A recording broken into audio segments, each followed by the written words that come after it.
Hello students, welcome to Teachers IAS.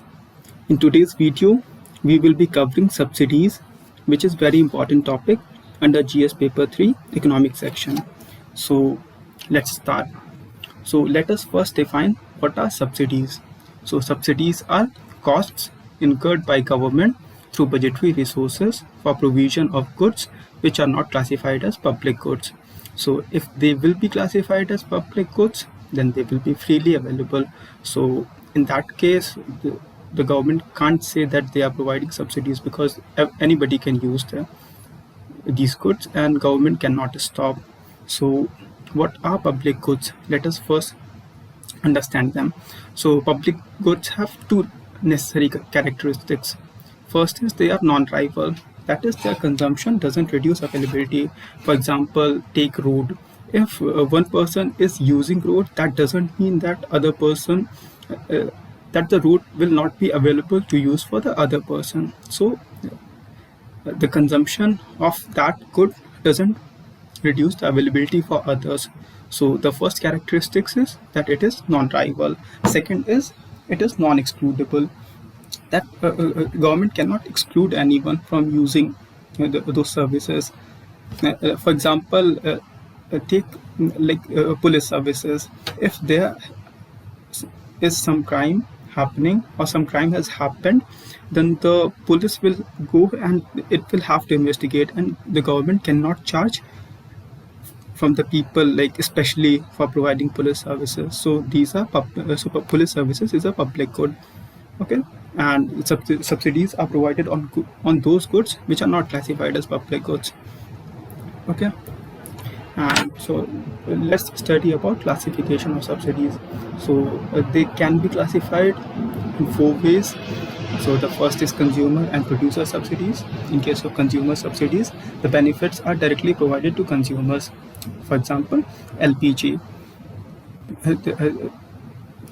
The government provides under the Ujjwala Yojana, the government provides subsidy directly to the consumers, the persons who are using the services. Okay, and the producer subsidies are benefits are provided to the producers of the goods. For example, MSP is provided to farmers, and fertilizer subsidy can be example of producer subsidies. The other classification is direct and indirect subsidies. So direct subsidies are provided in form of cash. Okay, in form of cash, or there will be nowadays after JAM Trinity, it can be transferred directly into the bank account of the person.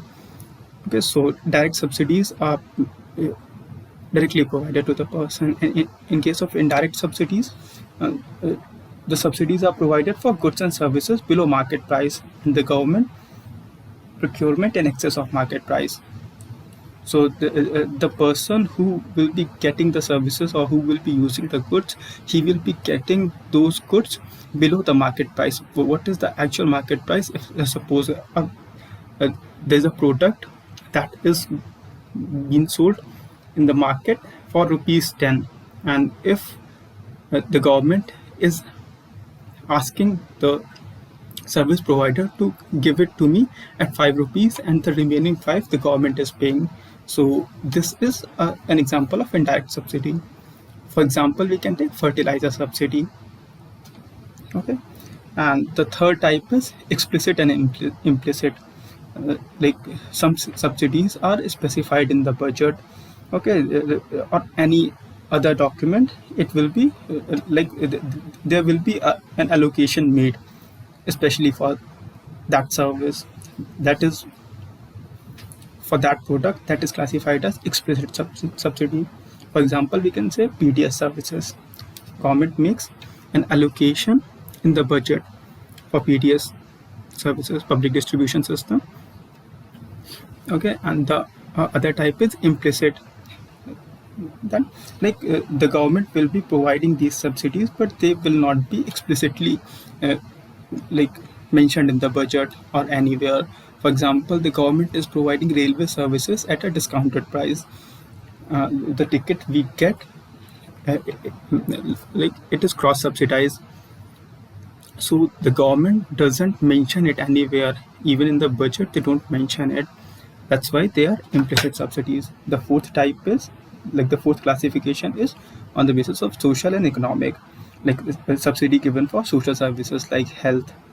It will be coming under social subsidies. And economic subsidies are example power, like the government is providing power to farmers and domestic consumers at a cheaper price than the power than the price for commercial consumers.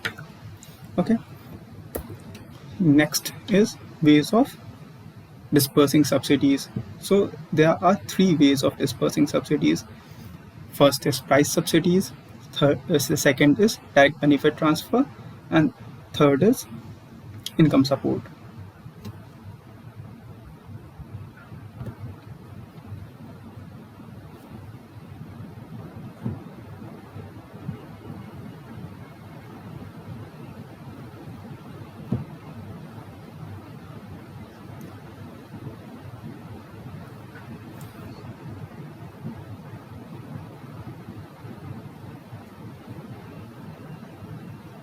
So what happens in case of price subsidies?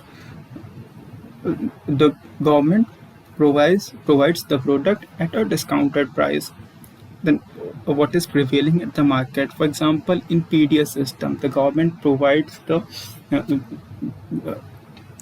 let's suppose wheat at 1 rupees or 2 rupees or 3 rupees kg, on the basis of different categories they are given at 1, 2 or 3 rupees. So but the actual market price of this 1 kg of wheat could be around 18-20 rupees or anything like higher than the price at which government is providing. So this way the government is directly providing the product at a discounted price. In case of direct benefit transfer, what government does is they simply transfer the amount to the beneficiary's bank account with which the person can buy products in the open market. Okay, and in case of income support, this is not provided on any kind of like these other subsidies. Price subsidies and direct benefit transfer can be linked to some kind of products the government wishes to provide. But in case of income support, there is no condition how the person will be using or on what he will be spending that money. So in case of income support, the government simply provides the money, and it depends upon the person how he wants to use it. Okay, so let's discuss next thing is issues with price subsidies. So the first thing is they are regressive because benefit reach households more than the poor household. I'm sorry, benefits rich household more than the poor household. Like if the government is providing wheat at discounted prices, so somebody who is below poverty line, he is also getting the wheat at same price, and someone who is comparatively richer, let's consider somebody like who is well-to-do in a village and the poorer person who is below poverty line, they both will be getting the product, the wheat, at the same price. So 1 rupee which the poor person will be spending, suppose his earning is, let's suppose 100 rupees a month, and he is spending 1 rupee, so he is spending 1% of his income on wheat.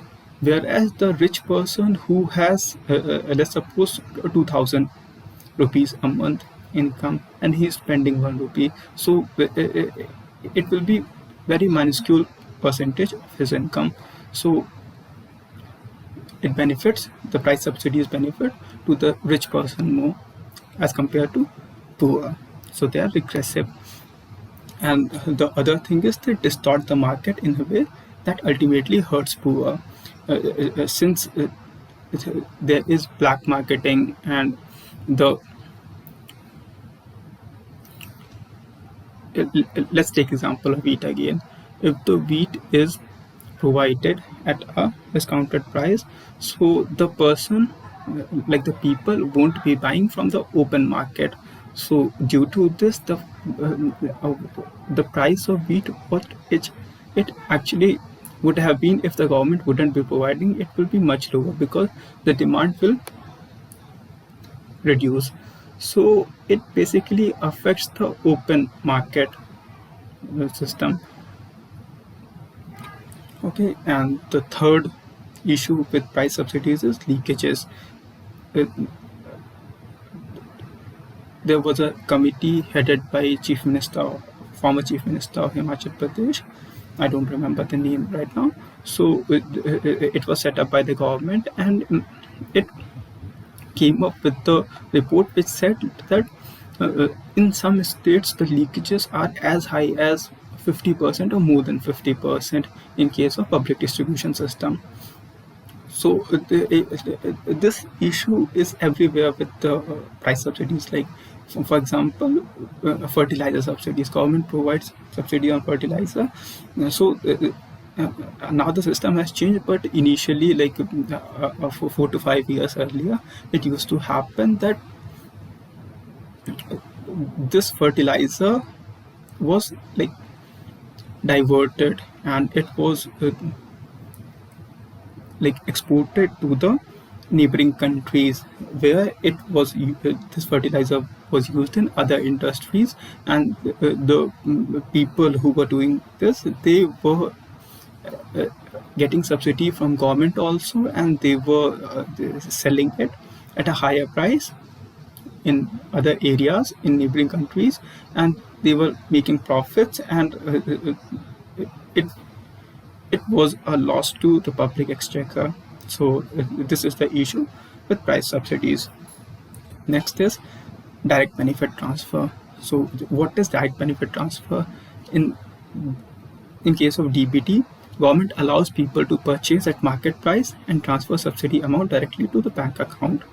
In this case, the person will not get the wheat at 2 rupees. He will have to buy from the market at 18 rupees, and the remaining 16 rupees the government will be transferring into his bank account. It is implemented in case of LPG. What are the benefits of direct benefit transfer? The first benefit is cost reduction in distribution process, less government departments involved. So what happens is that in case of price subsidies, there are a lot of people involved, and the products are being transferred from one place to another place. In middle, there is some black marketing or something happens, and since there are a lot of people involved, therefore there will be cost. In case of DBT, the amount is transferred with just one click, like it is happening in case of PM Kisan. The money reaches to every farmer's bank account within a few minutes of